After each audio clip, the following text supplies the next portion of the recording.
Hello, my name is Alexander. Every day, manufacturing workers inhale about 10,000 liters of air. Sometimes that air contains uh, silica dust, metal fumes, or solvents. Today, we'll learn more how to be safe in these environments and how to protect our lungs in the shop. Let me tell you about Maria. For 15 years, Maria cut concrete and welded steel without proper respiratory protection. What began as an occasional cough turned into a daily struggle. Climbing stairs left her gasping.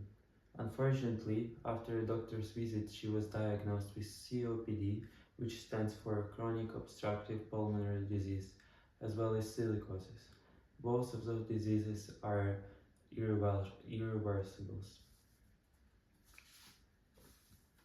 We'll break our today's talk into three parts: identifying airborne hazards, uh, choosing and filtering respirators, and cleaning and maintenance.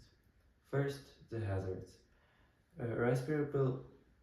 Respirable silica comes from small particles that develop during cutting dust, cutting concrete, grinding it, or sandblasting it. Hence, it's usually in the contained placed environment.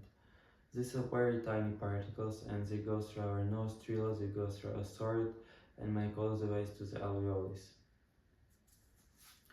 Next, it's welding fumes. When metal burn at a very high temperature, they generate metal oxides, like from such metal as nickel and chromium, that irritate lung tissue and they damage the lung, and it can cause long-term issues as well.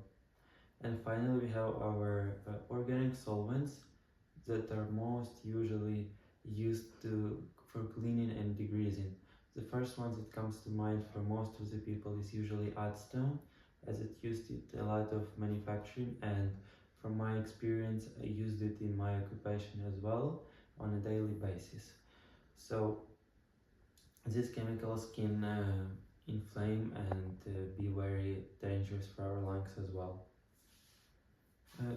I would kindly ask you to just stop for a second and ask yourself which task on your floor produces the most dust or fumes.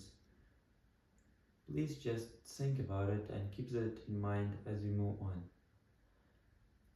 Part 2. How can we protect ourselves?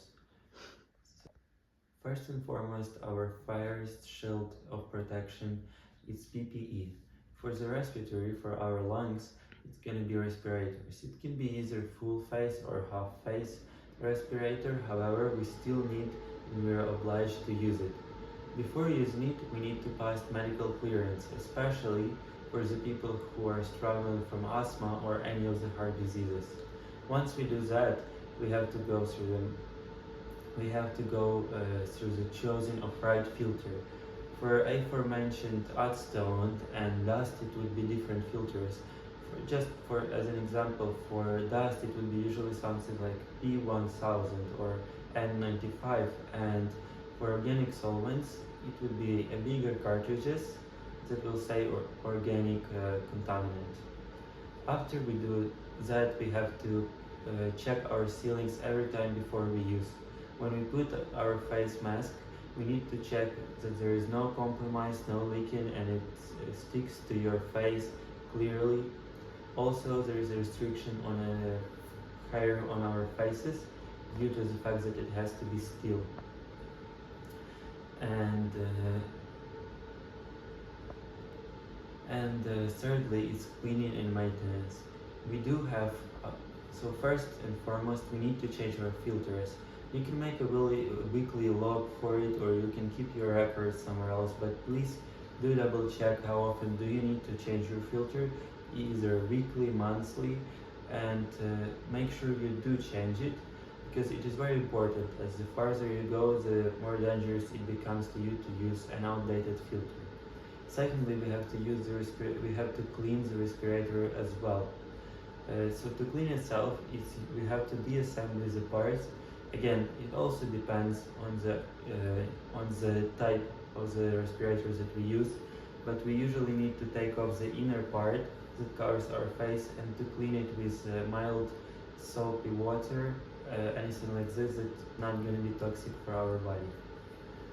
That's about everything about how we can protect our lungs, but again, to emphasize, there are a lot of works where we are open to these hazards, and the damage that is being done to our lungs, it stays invisible for a very long time. Even the particles that we breathe in, we can see them with an open eye. However, if we breathe them daily, from year to year, it will develop diseases like silicosis or COPD. Unfortunately, they are irreversible. We can stop harm for some time, but we cannot reverse it. You will always be needing oxygen, separate issues. It would be hard to do any physical activity. So please take your health seriously. Reach out to any health and safety representatives or higher management. Thank you. Thank you for your time. Please stay safe. Bye.